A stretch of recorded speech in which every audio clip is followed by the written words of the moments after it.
bullet. This is what they're shooting at the crowd. Thirst for Justice, running at London's Raindance Film Festival. We talk to its arrested director, Leana Hosea, about claims tens of millions of Americans are relying on unsafe drinking water.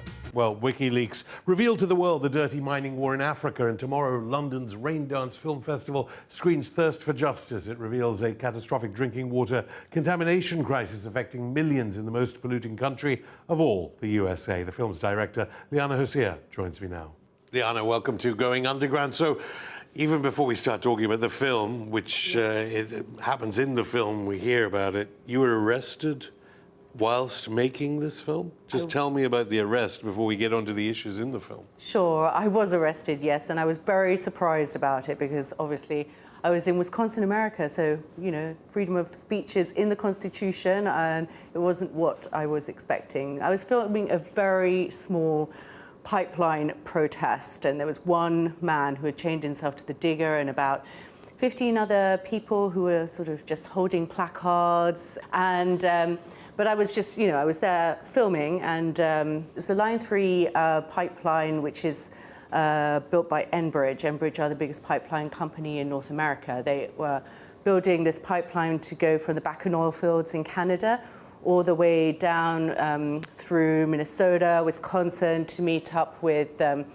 Lake Superior for a refinery, and actually then to carry on, there is actually a pipeline at the bottom of the Great Lakes. So there's this aging pipeline there. And obviously this is coming on the heels of the big Standing Rock protest up in North Dakota, where you had some 10,000 people camped out, and Enbridge are a big investor in that pipeline company. They didn't want to see the same thing happening around Line 3. So I think, you know, they really wanted to, you know, kind of But how make come an they arrested example. you and it took you a long time to actually get out of this legal case, which seemed pretty cut and dry, according to how you've cut it, the film that anyone can see tomorrow?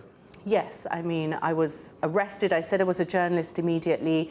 It didn't matter. I spent a night and half a day, and it was actually very stressful because though I made bail, it carried on for a good 6 months, and at one point Enbridge wanted $85,000 in restitution. I think they need the money. I mean, let's start at the beginning then. The film begins with uranium mining. Of course, uranium used for nuclear weapons. Nuclear weapons all talked about at the moment in relation to into possible Middle East wars. Tell me about the uranium mines on Native American land. Yeah, it's all down in the southwest. There was a lot of uranium mining for the bomb, but they left piles of waste. They left abandoned mines, up to 1,000 abandoned uranium mines. Some of them were open pits filled up with water. People drank from that water.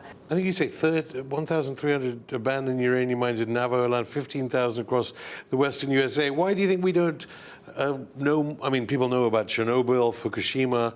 They don't know about Sanders, is it? The town where there was then a cover-up that you allege?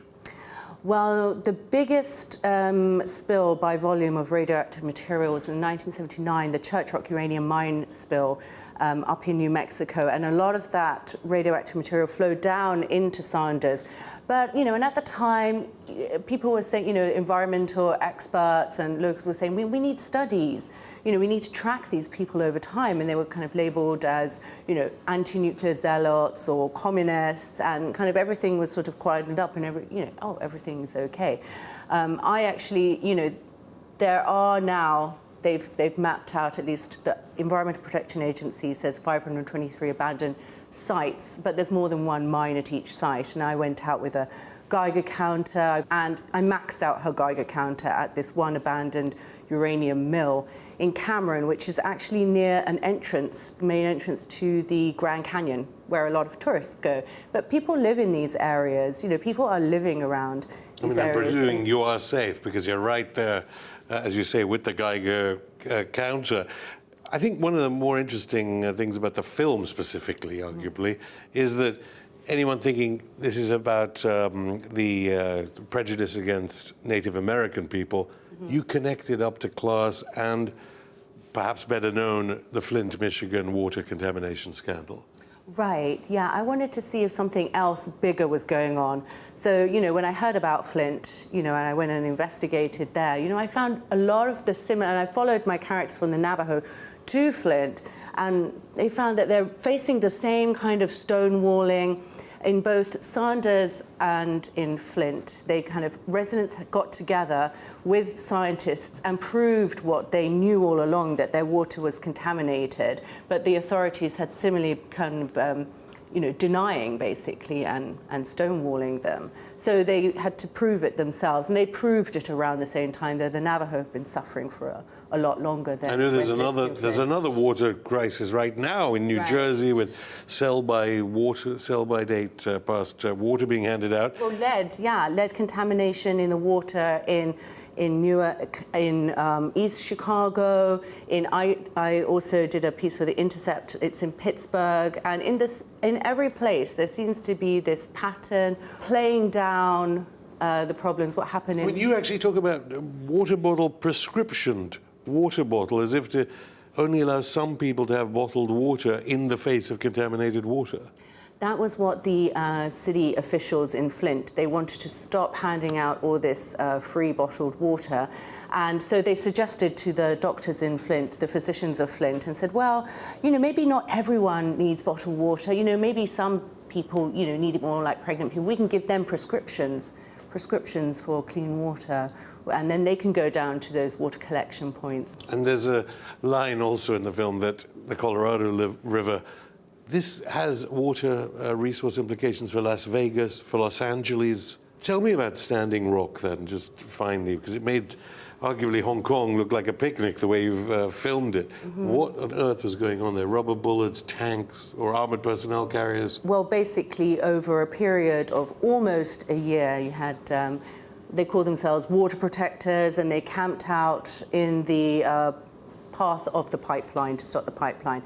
But yes, there was a lot of confrontation, and one of the infamous nights when they used water cannon in sub-zero temperatures, and a number of people had hypothermia. I interviewed a man who got birdshot in his eye, and I met him actually a year later, and he sort of developed some kind of cataract in that eye. So it was what human rights organizations called excessive use of force. But then, I did speak to the sheriff, and he said it wasn't excessive use of force. He says that, they faced a lot of it was just a fire comeback. hose. Well, yes, it was just a fire hose, but also he said that, the protesters were throwing burning logs and missiles, and that's not something that I saw, but that's what the police position was, that their response, they were trying to protect their... So it's a film relevant to this week's global climate strike. There's going to be a lot of protests. Yeah, I think, protest is only growing around the environmental, contamination and climate change. Leana Hosea, thank you. That's it for the show. We'll be back on Monday, the birthday of John Coltrane. Until then, keep in touch with our social media. Don't forget to subscribe to our YouTube channel.